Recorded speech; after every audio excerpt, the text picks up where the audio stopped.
My white friends, who I love and am open with, don't have to think about the same things that I have to think about. And I don't believe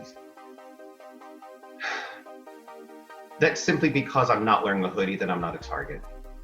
I still, today, yesterday, last week, tomorrow, hear a siren, and if even for the smallest fraction of time, I believe I'm about to die. Every siren I hear. Hi, this is Summer Rain, correspondent for RXG Exclusives. Make sure to like, comment, and hit subscribe on our YouTube channel so you never miss out. RXG Exclusives, hosted by Robert X. Golphin, now playing.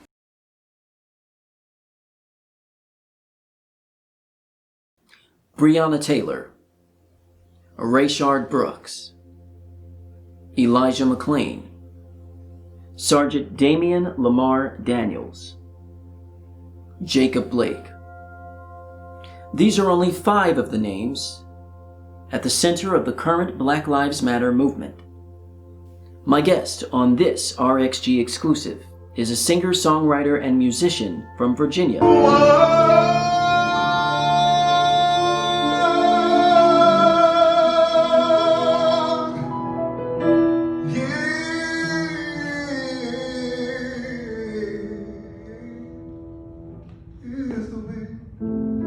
Robert Joseph Fennard. He's also the Performing Arts Coordinator for the Virginia Museum for the Fine Arts. He joins me now with his perspective on the George Floyd and Black Lives Matter movement. We must open up our minds and take a look inside.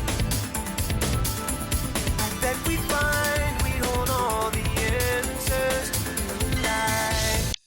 You're watching RXG Exclusives. Oh, they tried to keep us away. So yeah, I'm the Performing Arts Coordinator at the Virginia Museum of Fine Arts. My background is music. I am a musician. I am an actor. I'm whatever you need me to be. Just tell me what you need on the project. I got you for that. Started with music. Opera is my background. I'm an opera singer. I'm a conductor and a composer. Those are the things I studied as a musician. Right now, my focus on music is much larger than opera. And while I love to sing opera, I love my classical works. My voice, luckily, can be used for more. And when I realized I've limited myself, I opened up. So I'm embracing so many more things. You know, my family, we're very open, very diverse.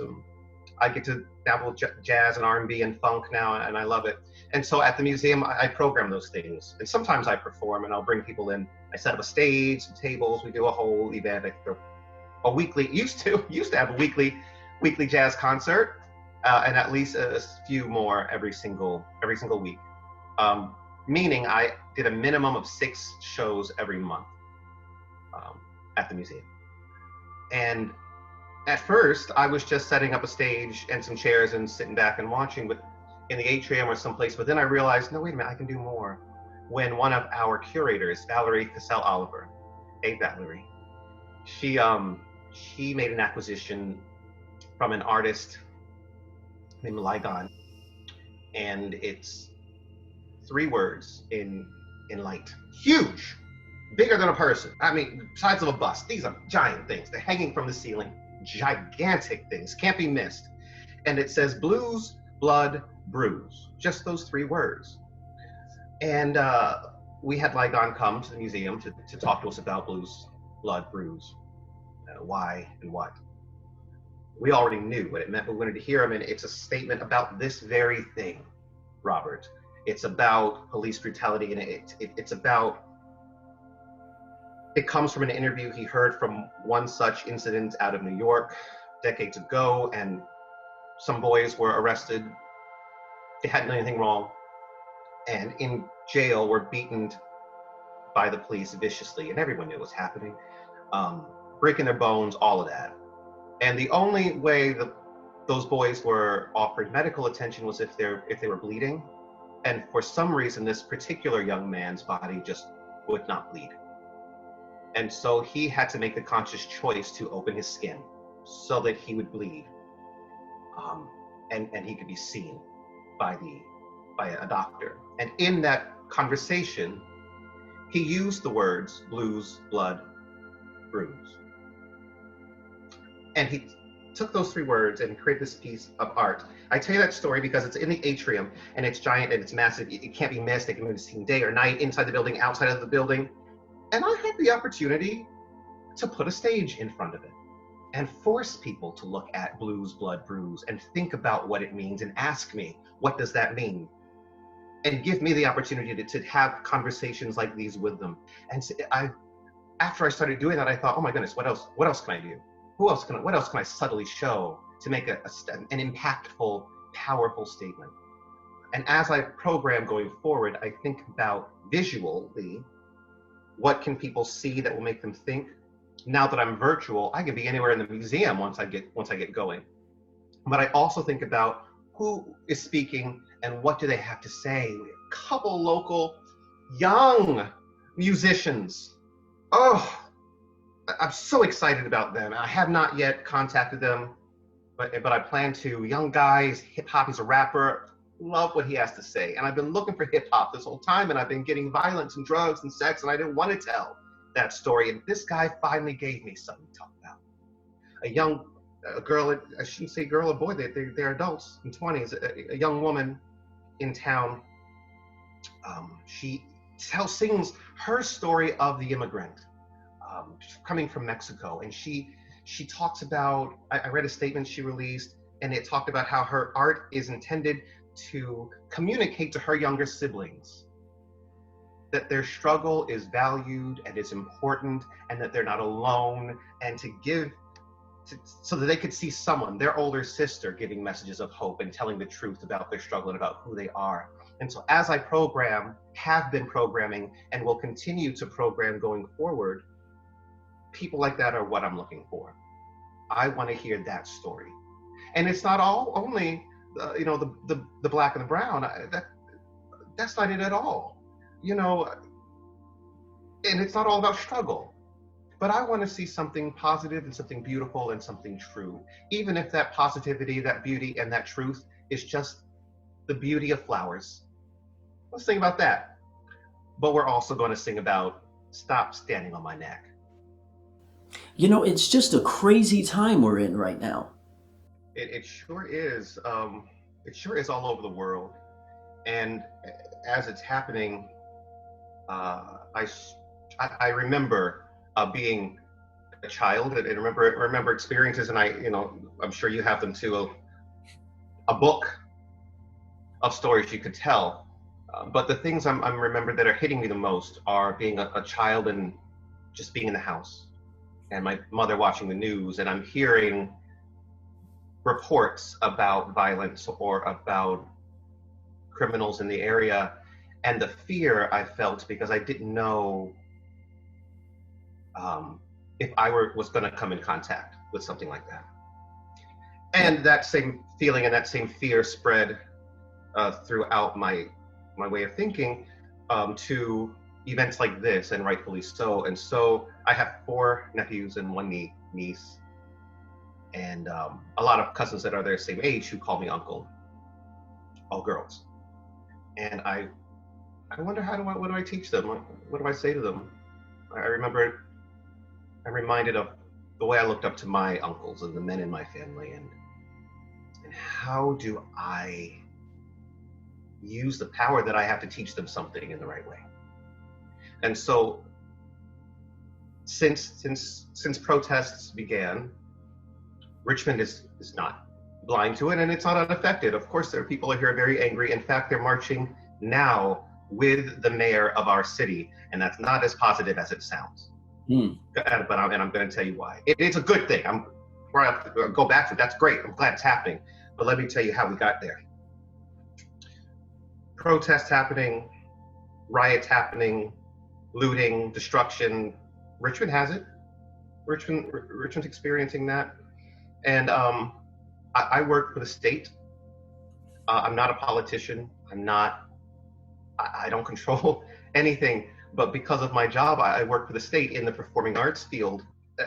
Because of that, I'm connected, to the city, because I have to access the city for resources, human resources. And by that, I mean, I need artists, I need performers on my stages. I need dancers to move their bodies, and I need the city to come to these events.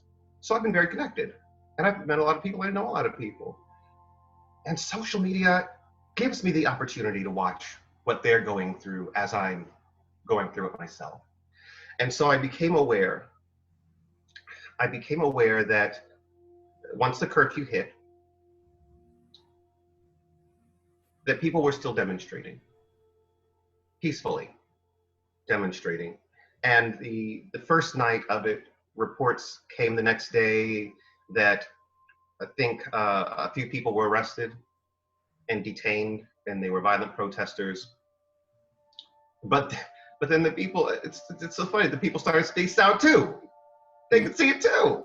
And so they could say, no, that's a lie. And here's the evidence, let me show you what happened. No, y'all rounded us up. And y'all put us in a garage. And then y'all put us all on a bus. And you didn't give us any food or water or bathroom or anything. And then at 7 o'clock this morning, you charged us so that you didn't have to say last night you charged us. That's what happened. Wow. What happened? And then Robert, last night, curfew's at 8 o'clock in Richmond. So last evening, I don't want to say night because it was evening, it was not night. A large group of people were marching, and part of the time escorted by the police. Not in a threatening way, but just we're here to protect you too kind of way. Great, love it, we're here for it. But that ended, and so the people were continuing to march peacefully. They had their signs, they were kneeling, they had their chanting. No weapons, no looting, no riots today, just marching in the street. Curfew is at 8 o'clock. Police show back up. 7 o'clock. Richmond's a town full of statues. So they made their way to one of these statues, these monuments. They are monuments. You have a whole street called Monument Avenue, full of these monuments. They make their way to one of these monuments, and they begin their demonstrations in speech and in action and in text. And the police came back, wanting them to leave. They have to leave. 7 o'clock. Curfew's at 8. We're standing. Just standing. We're loud. You hear me? That didn't seem to be enough. And so just after 7:30 came the gas. Just after 7:30 came the explosions, came the attack from the other side. And earlier in the day, the city had been called to make peaceful demonstrations by the mayor's office. That same day. Please come out and tell us what you have to say. Please do, come on. Come on out, give us your peaceful demonstration. We're here for it. Did it, still got attacked. And so today at noon, the mayor was scheduled to address the public from City Hall, the steps of City Hall. So at noon, I noticed on Facebook someone was streaming it live, so I turned it on the news. It was intense, and I was home. I was not there. Like I say, I was watching it on television. I watch loud people telling stories, and I heard one woman say, and she was up near the front, and she was mad, and you could tell it. But she was loud, but she was productive, and she was respectful. Mayor comes out, and I think the first thing he says, he's late. First of all, first thing he says is, I'm here to apologize. Our mayor is a black man, young black, 38-year-old black man. Maybe he's 39. And he said, I'm here to apologize, and roar from the crowd of anger. We don't want an apology. We want to know what you're going to do, what action. So that struck him up for so long that he couldn't speak. And finally, when he was able to speak, he really didn't have anything to say. He said, I'm here to say we're sorry. And he said that he recognizes that they broke a contract with us last night. If they told us to go to the street, it happened, and then they attacked. And the chief of police was standing behind him. I guess it's important in the context of this conversation to continue to describe them, since race is what brings us here. And so the chief of police is a tall, blonde-haired white man funnily enough, named Will Smith. And he sort of just stood there quietly behind the mayor for much of it. And people wanted to hear from him. So he came out and he didn't have anything to say. He told us that he called the mayor last night, or the mayor called him, they spoke. And in that conversation, he tells us that he told the mayor that he takes full responsibility for the actions of those officers. What does that mean? And so our questions became, what does that mean? Our demands are this: why aren't they fired? How could they still have their jobs? If they went against your direct orders, they violated your authority. They broke the rules. They did a bad job. When you do a bad job at work, you get fired. If you do a bad job at school, you get an F. Why? If you do a bad job in this instance, they're gonna talk to you, and they're gonna let us know what they said to you. And today they're not on the street. By the time it was over, Stoney, our mayor's name is Stoney, last name Stoney. Mayor Stoney said he began to choke a little. He began to choke a little, and he began to show actual compassionate emotion and not fear of what's going on. He showed some compassion after. It was so beautiful. A small girl, she must have been 8 or 9. I don't know how she got to the front of the crowd, but she was hoisted up onto a man's shoulders because she had something to say to the mayor. And they gave her a megaphone, and she became scared to speak, and she wanted to get off of this man's shoulders. Maybe he was her father. I don't know the relation of the child to the man. But he won't put her down, and they wanted her to speak, and finally the mayor asked her what she needed to say and gave her back the megaphone. And she said, I just think that we all need to back up from the mayor because they're gonna spray me again. Broke my heart. And he said, you know what, I will march with you. Beautiful words. Okay, great. We want you to march with us. Thank you. You're welcome. You're involved. That's what we want. We want the action. We want to see that you're with us. But they still would never say someone's going to be disciplined. Someone's going to lose their job. Someone's going to be suspended without pay. None of that. Just that they're just not on the street today. Is it? And then the chief of police finally came up, said really nothing. He knelt for about 5 seconds, took a knee for 5 seconds after being chanted at that he needed to take a knee for about 5 seconds. Got up, and then he was done, finished. I think they started talking about he was going to go on the march too. I don't know if that happened or not, but maybe. And then, just before you and I began our discussion, my governor, who you've seen his face, he was recently one of those governors in the news. Picture came out from the yearbook, blackface in college. Well, he's one down. And I tell you that because I think it's important that you know that. I think it's important that you know that he's one of those men. And I don't think it's important that you know that because I want to demonize him or say he's a bad man, because I don't believe he's a bad man. I think he's a very good man, and I have interacted with him many times over the years, not as friends, but not as enemies, more as someone who was serving him, not in a bad way. It's my job for a time to throw parties in them. And so I know his character. I think I do, at least. I know the way he treats people who are there to serve him, people who are clearly there working for him. I know that he treats those people with compassion, where many people don't. And so he spoke for an hour, and he has been at 2 o'clock speaking about COVID. And I think he's doing that right now. But for an hour, he addressed this issue. And it started off with just a list of things he already did, which I think was intentional. He wanted to let us know the things that already are in place. It felt to me like you're starting here. It feels like you're bragging about, oh, look, I already did some stuff, but then here's what I'm going to do next. And he did have a list of things, and some of them sound good. Some of them were like, we're going to pray on Tuesday. And I don't need you to tell me which day to pray. I need you to tell me someone took an action. While there were riots,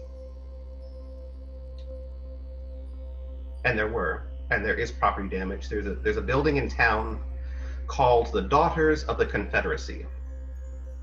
And it sits on Robert E. Lee's battleground, his campground. Sits on that property. On that property also rests a building called the Pauley Center and another building that is the Confederate War Memorial Chapel. That chapel, forever, until about 10 years ago, flew Confederate flags. It does not anymore, but there are people called the flaggers who bring their flags and stand on that campground on the sidewalk so that they're not on private property or in trouble, and just hold the flag up. That's really all they're doing, holding up a flag. But for what? Just hold it up. Well, the Daughters of the Confederacy building is never open. I've never seen that door open. In fact, I know people are in there, but I don't know who they are, what they're doing, or how they're getting in or getting out, because I don't see them. I don't see anybody open the door. I just know they're in there. Well, how they get in? Set them on fire. That building burned, and it is, I can't tell you how much damage it sustained because it's a stone building on the outside. Just looks like a rectangle with cannons, 2 great big cannons out front of it. And you can see the fire damage as windows blew out, and there's black marks coming up the side of the building. So I know it burned inside, and here's where it's important that I'm telling this story. That building is on that campground. Also on that campground is where I work. Is my place, is the people that employ me, where my office is. And when they burned up the building and they kept on down the sidewalk and got to where I work out of, and some rocks were thrown, some words were exchanged with our security officers, our highest level security officers who were actually armed. With the place where I work, it really is a place that houses treasure. And then someone in the crowd looked up, realized where they were, and said, no, wait, no, not these people, not them. And they left.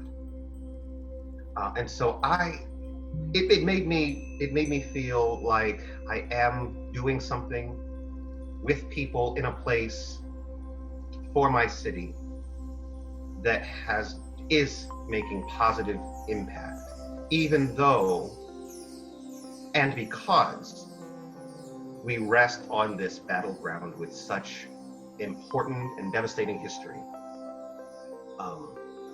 We have chosen to accept the challenge to change the narrative behind the way this nation, this city, I can't say the nation, I hope, but this city should go forward, should embrace its citizens, its diversity, its population, its love, and its art.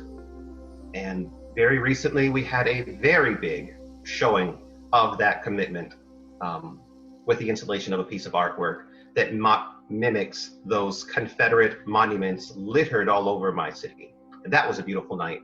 And those Confederate daughter people didn't like that. They called the police on us that day. The idea behind systemic racism is not that police people are racists. That's not, in my mind, that's not how I see systemic racism. It's the idea that these people exist, that you know that they exist, that you know that you've hired them, that you know that you work with them, that you know that you have a beer with after work. Are these racists? Are these bad people? You know that, but they still have their job. You know that, but they're not prosecuted. You know that that's who they are. You know that somebody else kneed on a man's neck too. We have one video of it happening, but he's not the only one. You know that somebody said, and you saw it, and you said nothing. Because it didn't matter that another black man or brown man or anybody was killed. And that happens to white folks too. I think it's important to say white folks get brutalized, sure. Not nearly as often.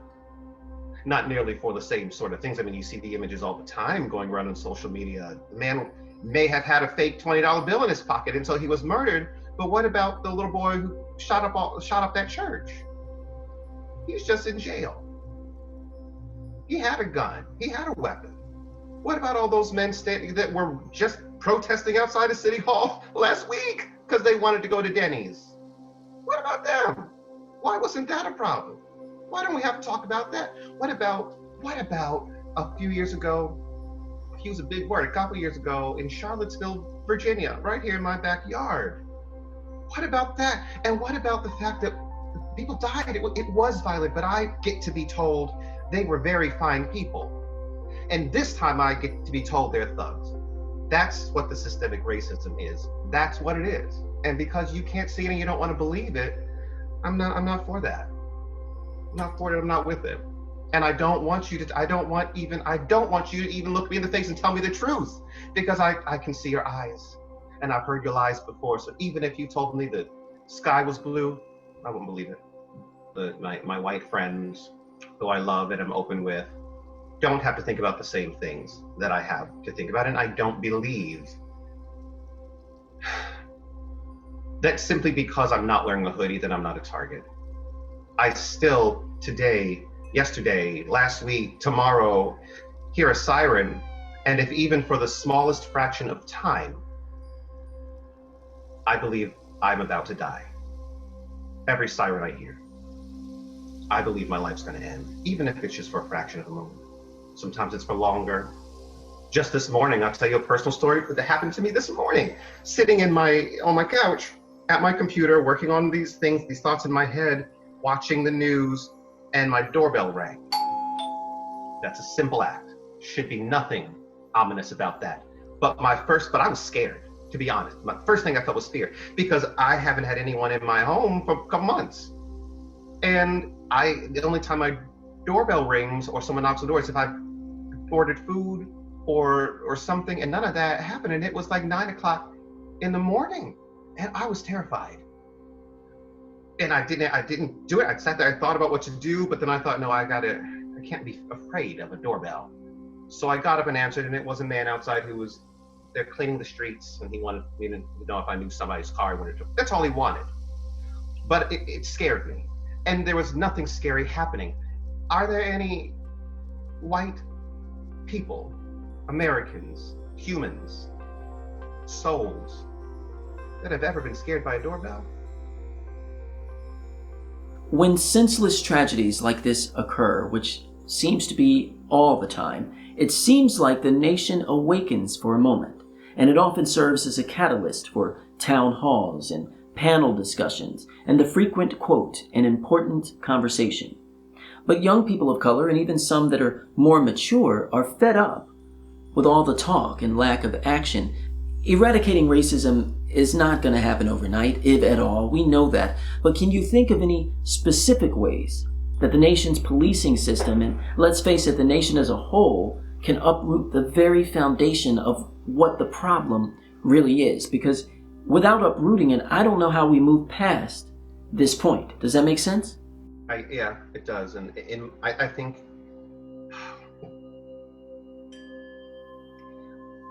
that conversations like these, I think those town halls you're describing, I think the conversations people are wanting to have are important. I think that they need to happen. I think that, like the people of Richmond were saying today, until a thing happens, an action happens, I don't believe any of it. I don't know. I'm not able to gauge the process, the progress here, and I don't know why I have to wait for progress to happen so that I don't get murdered because I went to the park. I don't know why I have to wait for progress, for change on that. And I don't know why I have to keep hearing people say in these brief moments of clarity that they didn't know. They never saw that before. They didn't think that was happening. When every time it happens, we have a town hall and we have a conversation and we have a discussion. So we talked about it. We demonstrated about it. We died about it, but you just didn't know. So I think uprooting it, like the people of Richmond were saying today, requires that there are consequences for actions like these. Requires that every time an officer is kneeling on someone's neck, that they are afraid something could happen to them, that they are going to be punished for this, that they're going to go to jail for this. We know they won't because they don't, and occasionally one person will go, and then I'm supposed to believe that that was you acting, but you didn't act until there was a protest. When I asked you nicely, email, when we said it, we asked questions, ignored. When we acted in the worst ways possible, one thing happened. That's not fair, and that's not right. And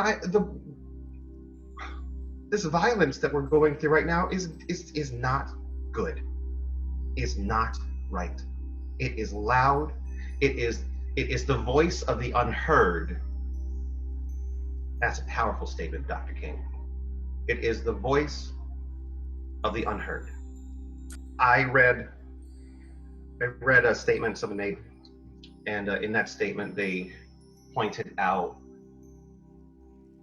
protests and riots and violence for situations like these that happened in the past, and they referenced specifically rights for women and rights for LGBTQ individuals. They specifically mentioned incidents that were named, that have names to them, suffrage, and pointed out that after those things, the rights came. So why am I to believe that it's not going to happen for the blacks? That I'm not going to get the right to walk down the street safely without fear in my mind? I don't condone the violence. You're with me on there. It is the voice of the unheard, and it's my belief that if someone just listens, you'll be heard, and there will be no more unheard voices to speak to you. I guess that's it. That's how I view that. Well, thank you, Robert Fennard, for joining me on this RXG exclusive, and thank you all for watching. Make sure you're registered to vote, and I'll see you next time, right here on RXG Exclusives.